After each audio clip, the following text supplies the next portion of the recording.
Battle of Karbala. Battle of Karbala. معركة Karbala. قتل حسین اصل میں مرگ یزید ہے. اسلام زندہ ہوتا ہے ہر کربلا کے بعد. السلام علیکم دوستو، آج ہم آپ کو عراق کے ایسے شہر کی زیارت کروانے جا رہے ہیں جو مسلمانوں کے لیے مقدس شہروں میں سے ایک ہے، جہاں محرم کے مہینے میں کروڑوں کی تعداد میں زائرین جاتے ہیں، جہاں جانے کے بعد آنکھوں سے بے ساختہ آنسو جاری ہو جاتے ہیں. جی ہاں، آج ہم زیارت کرنے جا رہے ہیں کربلا شہر کی. کربلا شہر کب آباد ہوا اور اس شہر کے مقدس مقامات کون سے ہیں؟ کربلا شہر میں 9 اور 10 محرم کو لوگ کیا کرتے ہیں اور کیسا ماحول ہوتا ہے؟ اس شہر میں لوگوں کی زندگی کیسی ہے؟ اس کے علاوہ اس شہر کے بارے میں بہت سے ایسے حقائق بتائیں گے جو آپ کے لیے بالکل نئے ہوں گے. چلیں اب نکلتے ہیں کربلا شہر کے ایک تاریخی سفر پر. کربلا عراق کا ایسا شہر ہے جو پوری دنیا کے مسلمانوں کے لیے بہت اہمیت رکھتا ہے، اور اس کی اہمیت کی وجہ 10 محرم 61 ہجری کو ہونے والی کربلا کی جنگ ہے. کربلا کا شہر اسلامی تاریخ سے بڑا ہوا ہے. کربلا کی تاریخ یاد کر کے ہر مسلمان کی آنکھیں آنسوؤں سے نم ہو جاتی ہیں. کربلا کی جنگ حق اور باطل کی جنگ تھی. کربلا شہر کی کل آبادی 10 لاکھ کے قریب ہے. اس شہر کا کل رقبہ 42 مربع کلومیٹر ہے. کربلا شہر بغداد سے 103 کلومیٹر کے فاصلے پر ہے، جبکہ نجف سے 80 کلومیٹر کے فاصلے پر واقع ہے.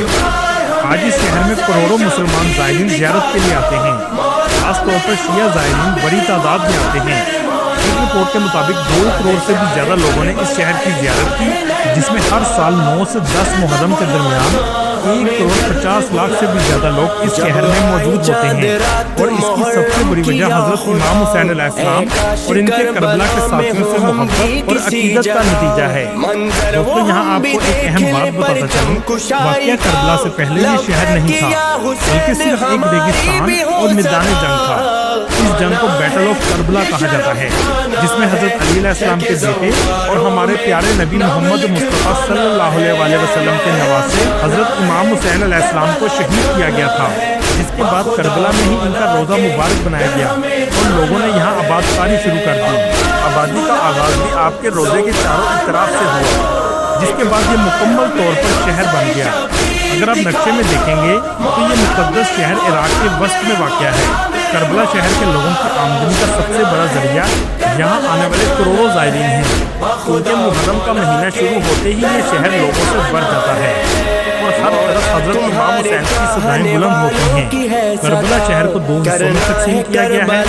قدیم کربلا جہاں زیادہ تر مقدس مقامات موجود ہیں، جبکہ کربلا شہر کے دوسرے حصے میں لوگ رہائش پذیر ہیں. حضرت امام حسین علیہ السلام کے روزہ مبارک کے چاروں اطراف میں بازار موجود ہیں، اور یہ بازار قدیم زمانے کے ہیں.